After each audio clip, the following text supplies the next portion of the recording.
Hey Reddit, I29F found myself in a very unexpected and surreal situation about 6 months ago, and it has since completely taken over my life.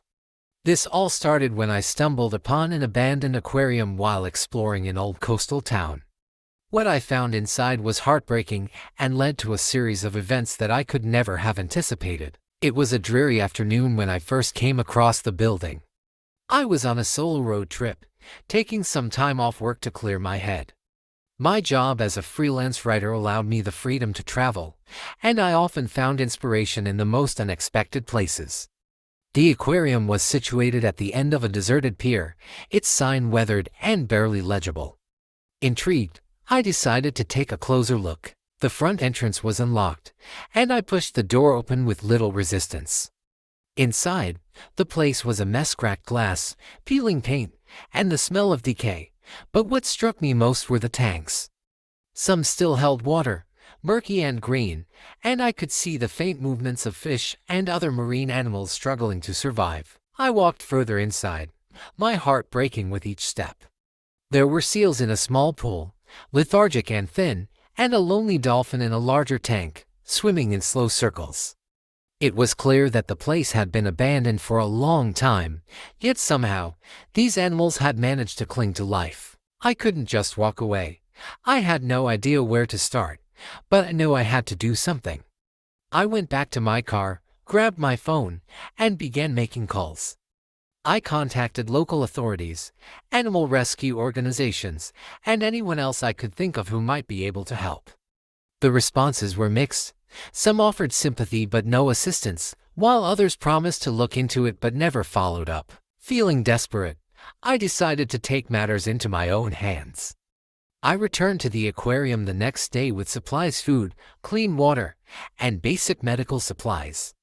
I spent hours that day cleaning tanks, feeding the animals, and trying to make them as comfortable as possible. It was a daunting task, and I was exhausted by the time I left, but I felt a glimmer of hope. Over the next few weeks, I practically lived at the aquarium. I slept in my car parked outside and spent my days caring for the animals. I managed to get a small generator working to power some of the filtration systems, and I rigged up a makeshift pump to provide fresh water.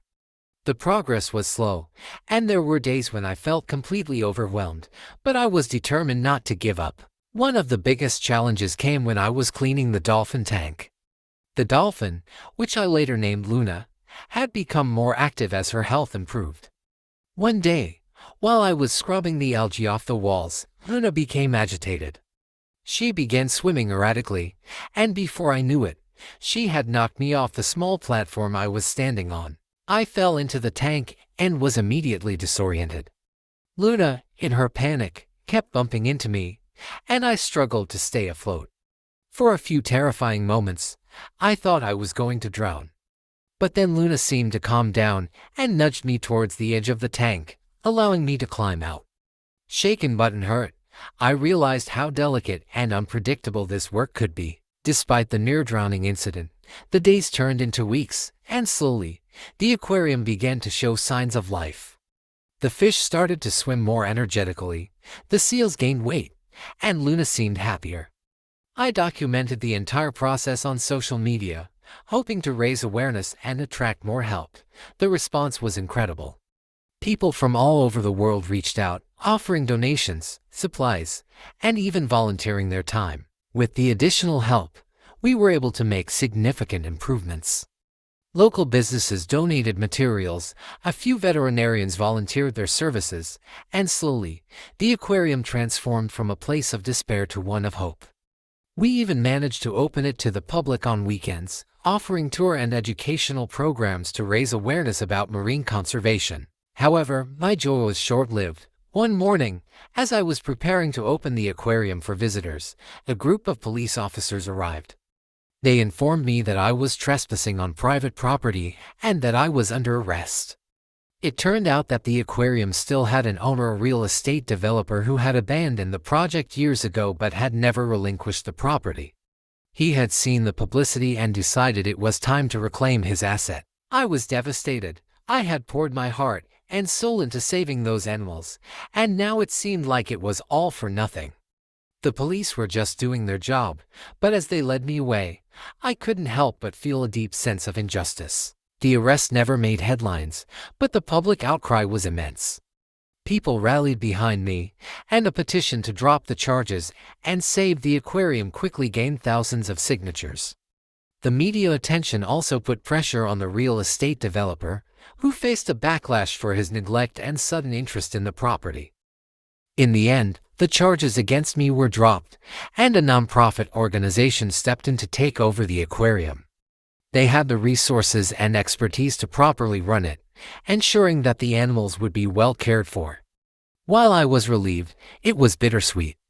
I had to let go of the place that had become my second home and the animals that I had grown to love. Looking back, I realized that sometimes doing the right thing means facing unexpected consequences. But I wouldn't change a thing. The abandoned aquarium is no longer abandoned, and the animals are thriving. That, to me, is worth everything. Thank you for listening, Reddit. Update. Hi Reddit, I'm back with an update, and this one has some really exciting news. After everything that happened with the abandoned aquarium, I felt a profound sense of loss but also a stronger sense of purpose. I realized that my love for marine life wasn't just a fleeting passion, it was something I wanted to dedicate my life to. So, I made a big decision that changed my life once again. After the charges against me were dropped and the nonprofit organization took over the aquarium, I decided to pursue a degree in marine biology.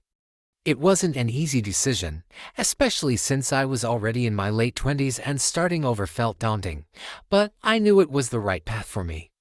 With the support of my family, friends, and the incredible online community that rallied behind me, I enrolled in a marine biology program at a local university. The next few years were a whirlwind of lectures, lab work, and field studies. Balancing school with part-time jobs was challenging, but I was fueled by my passion and the memory of the animals I had fought so hard to save. Every class I took, every paper I wrote, brought me closer to understanding the intricate and beautiful world of marine life. I made new friends who shared my passion, and together, we volunteered at marine conservation projects, gaining valuable hands-on experience. During my studies, I kept in touch with the nonprofit organization that had taken over the abandoned aquarium. I visited whenever I could, watching with pride as the facility continued to improve. The animals I had once cared for were thriving, and the aquarium had become a hub of education and conservation in the community. After graduating with my degree in marine biology, I applied for a position at the aquarium. I was thrilled when they offered me a job as a marine trainer. It felt like everything had come full circle.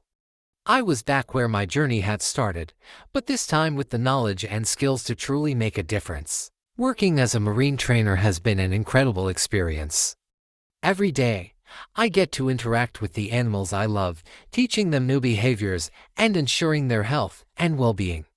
Luna, the dolphin who had once nearly drowned me, is now one of my closest companions. Training her and watching her thrive has been one of the most rewarding parts of my job. In addition to training, I also get to educate the public about marine conservation. Sharing my story and the journey of the aquarium with visitors has been a powerful way to raise awareness and inspire others to take action. We've implemented various conservation programs, and the aquarium has become a leader in marine research and rehabilitation. Reflecting on my journey, I am filled with gratitude. What started as a heartbreaking discovery in an abandoned aquarium led me to find my true calling. The struggles I faced were immense, but they shaped me into the person I am today. I've learned that sometimes the most unexpected paths lead to the most fulfilling destinations. Thank you, Reddit, for your support throughout this journey.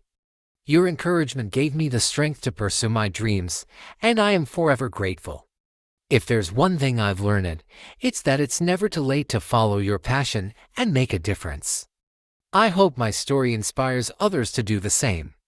Here's to a future filled with marine life, conservation, and endless possibilities.